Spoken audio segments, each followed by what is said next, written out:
Good morning, students. Welcome back to English class. Hope that all of you are keeping fine. So, we will continue with the uses of modal auxiliaries. Last 2 days, we discussed a number of modal auxiliaries and their uses, and we have to discuss the uses of a few more auxiliaries. Okay, so the first auxiliary that we are going to discuss today is should. So should as an auxiliary, modal auxiliary, is mainly used to show obligation. Obligation, I think that word is familiar to you. And normally while we use the word obligation, that is in the meaning of the Malayalam meaning kadama. You know what is that. So the main use is to show obligation, our duty. Examples are given. We should tell the truth. You should obey your parents. So while we consider the use of should and must, what's the difference? We learned that must is used to show compulsion, but should is used to show obligation. And then the difference is that, see, in both the cases there is certain sort of compulsion, but what's the difference? While we use must, it is external compulsion. That means you are forced to do something because of some external forces, some external compulsion. For example, we can say we must obey the traffic rules. We must obey the traffic rules. So you know what will happen if you are not obeying it. You will be punished by the authorities. You will be penalized. So it is external compulsion. But when we use should, that compulsion is from within, internal compulsion. So more than we must obey our parents. So if we don't obey our parents, there is no external force to compel us to do it. There is no law behind it. So we know that it is our responsibility. So that's why we use the term obligation. And if we are respecting or obeying our parents, that is because of this internal compulsion. Got the idea? So there we say you should or we should obey our parents, because we know that it's our duty, it is our responsibility, it is our obligation. അപ്പോൾ എന്താണ് അവിടെ വ്യത്യാസം എന്ന് പറയുന്നത്? Must ഉപയോഗിക്കുമ്പോൾ അതൊരു ബാഹ്യമായിട്ടുള്ള ശക്തിയുടെ അല്ലെങ്കിൽ ബാഹ്യമായിട്ടുള്ള ഏതെങ്കിലും കാര്യങ്ങൾ കൊണ്ടുള്ള നിർബന്ധമാണ്. അത് നമ്മൾ ചെയ്തില്ലെങ്കിൽ ഒരു പക്ഷേ നമുക്ക് ശിക്ഷാവിധികൾ നേരിടേണ്ടി വരും. പക്ഷെ നമ്മൾ പേരൻസിനെ ബഹുമാനിക്കുന്നു അല്ലെങ്കിൽ ടീച്ചേഴ്സിനെ ബഹുമാനിക്കുന്നു, അതൊരു എക്സ്റ്റേണൽ ഫോഴ്സ് അല്ല, പിന്നെ എന്താണ് നമ്മുടെ ഉള്ളിൽ നിന്നുള്ള ഒരു തോന്നൽ. കാരണം നമുക്കറിയാം അത് നമ്മൾ ചെയ്യേണ്ട കാര്യമാണ്. അപ്പോൾ ആ ഒരു compulsion, that's A difference while B use should and must. Must is external compulsion, should is internal compulsion. That's why we use the term obligation. Okay, then should have a plus V3 form of the verb. Should have a plus V3 form of the verb. So in Malayalam I have given it ഒരു കാര്യം ചെയ്യേണ്ടതായിരുന്നു, അങ്ങനെ ചെയ്യാനുള്ള കടമയുണ്ടായിരുന്നു എന്നാണ് അത് സൂചിപ്പിക്കുന്നത്. You should have studied well. You should have studied well എന്ന് പറഞ്ഞാൽ എന്താണ്? നീ നല്ലതുപോലെ പഠിക്കേണ്ടതായിരുന്നു, അല്ലെങ്കിൽ പഠിക്കാനുള്ള കടമ നിനക്കുണ്ടായിരുന്നു. അപ്പോൾ അത് നമുക്കറിയാം. പഠിക്കുക എന്ന് പറയുമ്പോൾ അത് ബാഹ്യമായിട്ടുള്ള ഒരു കമ്പൽഷൻ എന്നതിനേക്കാൾ ഉപരിയായിട്ട് ഓരോരുത്തരും സ്വമേധയാ തോന്നി ചെയ്യേണ്ട ഒരു കാര്യമാണ്, അല്ലേ? അപ്പോൾ you should have studied well. So that shows that the person didn't study well. So afterwards as an advice or we are trying to remind the person about that obligation. So you should have studied well. You should have helped her, or we should have done it earlier. So in all the things mentioned here, we are telling that it was our duty, it was our obligation to do that thing. So we might have forgotten or we might have neglected our duties. So this is to remind the person about his obligation. അപ്പോൾ ഒരു കാര്യം ചെയ്യേണ്ടതായിരുന്നു. That's the use of should have plus V3 form of the verb. And the next modal auxiliary is ought to. This we are using not so commonly, but also this is a modal auxiliary, so keep it in mind.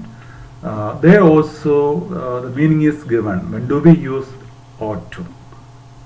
അവിടെയും കടമ അല്ലെങ്കിൽ നമ്മുടെ ചുമതല, responsibility, something similar to should we can say. Should also we saw that is to show obligation. So in the case of ought to also, this is to show our responsibility and all these things. And examples are given. We ought to help him. നമുക്ക് അവനെ സഹായിക്കാനുള്ള കടമയുണ്ട്, ചുമതലയുണ്ട് എന്നാണ് അതിൻ്റെ അർത്ഥം. John ought to attend the office.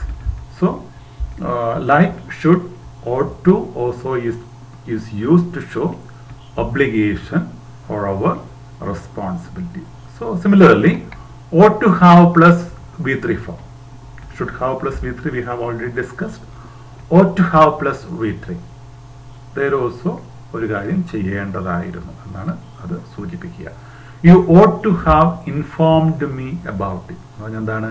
നീ തന്നെ നേരത്തെ അറിയിക്കേണ്ടതായിരുന്നു. അപ്പോൾ അറിയിച്ചില്ല അല്ലേ? അപ്പോൾ അറിയിച്ചില്ല എന്നുള്ളത് ഒരു നെഗ്ലക്ഷൻ ആളുടെ ഭാഗത്തു നിന്നുണ്ടായി. അപ്പോൾ ആൾ ചെയ്യേണ്ട ഒരു ഉത്തരവാദിത്വം ഉണ്ടായിരുന്നു, കടമയുണ്ടായിരുന്നു. അപ്പോൾ അത് ഓർമ്മിപ്പിക്കാം. അപ്പോൾ U ought to have informed me about it. We ought to have reached earlier. അല്ലേ? നമ്മൾ നേരത്തെ എത്തേണ്ടതായിരുന്നു, എത്താനുള്ള ഉത്തരവാദിത്വം ഉണ്ടായിരുന്നു. അപ്പോൾ should and ought to is almost similar in usage. The next one is need. Need is used to show that something is necessary. Something is needed or something is necessary. Must, something is compulsory. Should, something is obligation, obligatory. Need is necessary. അപ്പോൾ ഇത് തമ്മിലുള്ള വ്യത്യാസം മനസ്സിലാക്കിയിരിക്കുക. അപ്പോൾ must എന്ന് പറഞ്ഞു കഴിഞ്ഞാൽ compulsion ആണ്, ഒരു കാര്യം അത് നിർബന്ധമാണ്. ഷുഡ് അല്ലെങ്കിൽ ഓട്ടോ എന്ന് പറഞ്ഞു കഴിയുമ്പോൾ അത് കടമയാണ്. നീഡ് എന്താണ്?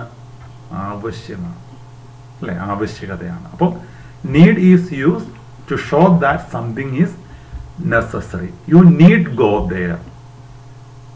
U need go there means it is necessary that you go there. അപ്പോൾ what's the difference? While we say you must go there എന്ന് പറഞ്ഞ അർത്ഥം എന്താണ്? നീ അവിടെ പോകണം, പോയേ പറ്റൂ, നിർബന്ധമാണത്, അത് എക്സ്ക്യൂസ് ഇല്ല. Whatever the reason, there may be a reason behind it. And the second one, you should go there. That means you have the responsibility to go there. This one is you need go there എന്ന് പറഞ്ഞാൽ നീ അവിടെ പോകേണ്ടത് ആവശ്യമാണ്, അപ്പോൾ നീ അവിടെ ചെല്ലുന്നത് നല്ലതാണ്, അതിനുള്ള കാര്യമുണ്ട്. Then the point you have to keep in mind is that, see, after need we use bare infinitive. What is bare infinitive? So we talk about two types of or two infinitives. One is to plus infinitive. The second one is bare infinitive. To plus infinitive means to plus V1 form of the verb. To go, to study, to run, to learn, likewise. If you remove that to, without to, that is called a bare infinitive. So after need, bare infinitive is to be used. You need go there, not you need to go. No, you need go there. അപ്പോൾ നിങ്ങൾ അവിടെ പോകേണ്ട ആവശ്യമുണ്ട്, കാര്യമുണ്ട് എന്നൊക്കെയാണ് അതിൻ്റെ അർത്ഥം. Then need have plus V3 form എന്ന് പറഞ്ഞാൽ ഒരു കാര്യം ചെയ്യേണ്ട ആവശ്യമുണ്ടായിരുന്നു, അല്ലേ? നമ്മൾ മുമ്പേ കണ്ടു ഉത്തരവാദിത്തം ഉണ്ടായിരുന്നു, കടമയുണ്ടായിരുന്നു എന്ന് കണ്ടു. While we used should have plus V3, ought to have plus V3. So here need have plus V3. So you need have invited her. നീ അവനെ ക്ഷണിക്കേണ്ടതായിരുന്നു, അത് ആവശ്യമായിരുന്നു എന്നുള്ള മീനിങ്ങളാണ്. അപ്പോൾ you must have invited her എന്നാണെങ്കിലോ നീ അവനെ you need have invited her ആണ്, അല്ലേ? അപ്പോൾ അവളെയാണ് കേട്ടോ. ഇതൊരു സ്പെല്ലിംഗ് മിസ്റ്റേക്ക് അല്ലെങ്കിൽ പ്രിന്റിംഗ് മിസ്റ്റേക്ക് ആയിട്ട് കണക്കാക്കുക. നീ അവനെ, അപ്പോൾ you need have invited him, ഇവിടെ ഹെറാണ്, അപ്പോൾ നീ അവളെ ക്ഷണിക്കേണ്ടതായിരുന്നു. അപ്പോൾ you must have invited her എന്നാണെങ്കിൽ നീ അവളെ ക്ഷണിക്കണമായിരുന്നു. You should have invited her എന്നാണെങ്കിൽ നീ ക്ഷണിക്കേണ്ടതായിരുന്നു, ക്ഷണിക്കാനുള്ള കടമയുണ്ടായിരുന്നു. This one you need have invited her, അത് ആവശ്യമായിരുന്നു അതിൻ്റെ അർത്ഥം. You needn't have called me, you needn't have called me, നീ എന്നെ വിളിക്കേണ്ട ആവശ്യമില്ലായിരുന്നു, ആവശ്യമുണ്ടായിരുന്നില്ല. Okay, so need have plus V3 form. The next one is dare. Dare means be bold enough to do something, be courageous enough to do something. അല്ലെ, ഏതെങ്കിലും ഒരു പ്രവൃത്തി ചെയ്യുവാനുള്ള ധൈര്യം ഉണ്ടായിരിക്കുക, ധൈര്യത്തെ കാണിക്കുന്നു. He dare go there. Where? Maybe going to a cemetery during midnight.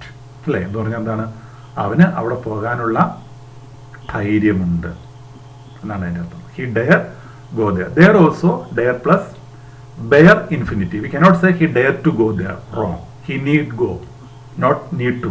Likewise, dare also dare go there. But dare to ഉപയോഗിക്കാൻ പാടില്ല. He dare go there. He dare do anything. എന്ന് പറഞ്ഞാൽ എന്താണ്, നമ്മൾ പറയില്ലേ, അവൻ എന്തും കാണിക്കാൻ മടിക്കില്ല, എന്തും കാണിക്കാനുള്ള ധൈര്യമുണ്ട്. അല്ലെ, അതൊരു നെഗറ്റീവായിട്ട് നമ്മൾ ഉപയോഗിക്കാം എന്തെങ്കിലും. അപ്പോൾ dare plus base form bare infinitive is to be used. How dare he go there, how dare he go there, അവന് അവിടെ പോകാൻ എങ്ങനെ ധൈര്യമുണ്ടായി. How dare he talk to me like this, അവൻ എന്നോട് അങ്ങനെ സംസാരിക്കാൻ എങ്ങനെ ധൈര്യമുണ്ടായി. അപ്പോൾ അതൊരു ക്വസ്റ്റ്യൻ ഫോമിലായിട്ട് നമ്മൾ ഉപയോഗിക്കുന്നതാണ്. അപ്പോൾ if we say that the person has the courage to do something, we use he dare do something, he dare go there, he dare come here, likewise. And if it is in the form of a question, how dare someone do something, how dare he go there. പിന്നെ നമ്മൾ ചിലപ്പം ഒരു challenge ആയിട്ടൊക്കെ നമ്മൾ പറയാറുണ്ട്, അല്ലേ? എന്താ പറയുക, repeat that word once more if you dare, repeat that word once more if you dare. Okay, അപ്പം നമുക്ക് ധൈര്യമുണ്ടെങ്കിൽ, നമുക്ക് ചുണയുണ്ടെങ്കിൽ ഒന്നുകൂടെ എന്നെ അങ്ങനെ വിളിക്കുക, അല്ലെങ്കിൽ ഒന്നുകൂടെ എന്നെ അങ്ങനെ പറയുക. മനസ്സിലായോ? അപ്പം അങ്ങനെ 3 രീതിയിൽ നമ്മൾ ഉപയോഗിക്കാറുണ്ട്. One is he dare do something, how dare somebody do something, then നമ്മളൊരു ചലഞ്ചായിട്ട് നമ്മൾ കണ്ടു. മനസ്സിലായോ? So repeat that word or call me that name once more if you dare, അത് നമ്മളൊരു ചലഞ്ചാണ്. അപ്പോൾ dare, be bold enough to do something. The next modal auxiliary is used to, last one, used to. That is used to show a past habit. Past habit. That means something that we did as a habit in the past. Habitual actions in the past. Habit. You know what is a habit. But keep in mind that while we use the adjectival form, it is not habitual. That is to be pronounced habitual. Okay, habit, habitual. So, used to is used to show habitual actions of the past. Past habit. Examples are given. I used to study 5 hours when I was a student. I used to study 5 hours. അപ്പം എന്ന് പറഞ്ഞാൽ അർത്ഥം എന്താണ്? പണ്ട് ഞാൻ പതിവായി 5 മണിക്കൂർ പഠിക്കുമായിരുന്നു, ഇപ്പോൾ പഠിക്കുന്നു എന്നല്ല അതിൻ്റെ അർത്ഥം. പഴയ അല്ലെങ്കിൽ കഴിഞ്ഞ കാലത്തെ ഒരു ഹാബിറ്റിനെ പറ്റി പറയുവാൻ വേണ്ടിയിട്ടാണ് യൂസ് ടു ഉപയോഗിക്കുക. I use to meet him every day, ഞാൻ എല്ലാ ദിവസവും അവനെ കാണുമായിരുന്നു. പതിവായിട്ട് ചെയ്യുന്ന, ഹബീച്വലായിട്ട് ചെയ്യുന്ന, പാസ്റ്റ് ആയിട്ടുള്ള കാര്യങ്ങളെ പറ്റി സൂചിപ്പിക്കുവാൻ വേണ്ടിയിട്ടാണ് യൂസ് ടു ഉപയോഗിക്കുക. Then used to something. Used to something. എന്താണ് അതിൻ്റെ അർത്ഥം? പൊരുത്തപ്പെടുക, അല്ലേ? നമ്മൾ പറയാറുണ്ട് ഏതെങ്കിലും സാഹചര്യവുമായിട്ട് പൊരുത്തപ്പെടുക. അല്ലെങ്കിൽ നമ്മൾ പുതിയൊരിടത്ത് വന്നു, അല്ലേ? അല്ലെങ്കിൽ നമ്മൾ പുതിയൊരു സ്ഥാപനത്തിലേക്ക് ചെന്നു. അപ്പം നമ്മൾ ആദ്യമേ ചെന്ന് കഴിയുമ്പോൾ നമ്മൾ പറയും നമുക്കൊരു കുറച്ച് ദിവസത്തേക്ക് ഒരു ബുദ്ധിമുട്ടൊക്കെ ഉണ്ട്. പിന്നീട് നമ്മൾ എന്ത് ചെയ്യും? Will be used to it. Okay, so used to something, പൊരുത്തപ്പെട്ടു, നമ്മൾ മലയാളത്തിൽ ഉപയോഗിക്കുന്ന ഒരു എക്സ്പ്രഷനാണ്.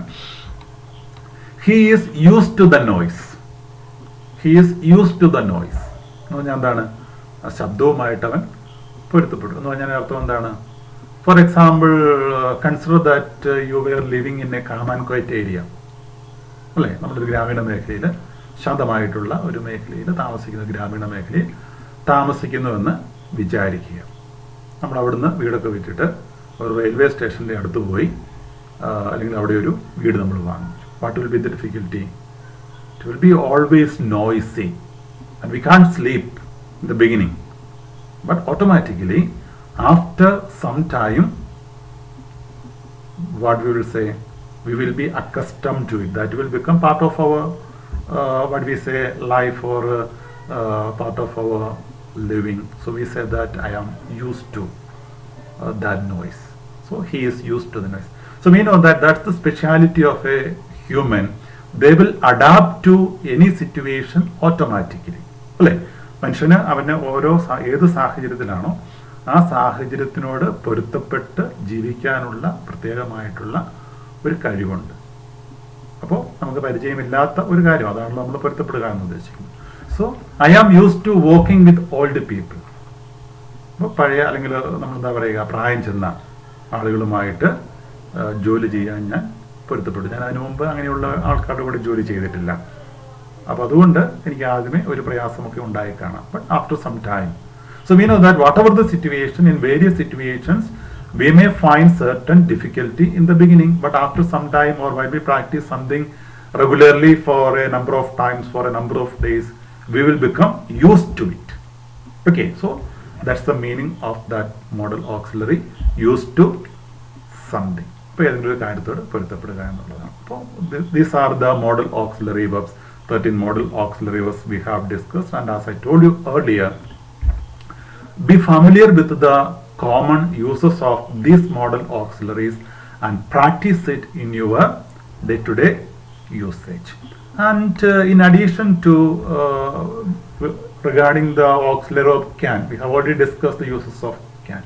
So two expressions using can, that is, can't help doing something, and the past tense form couldn't help doing something.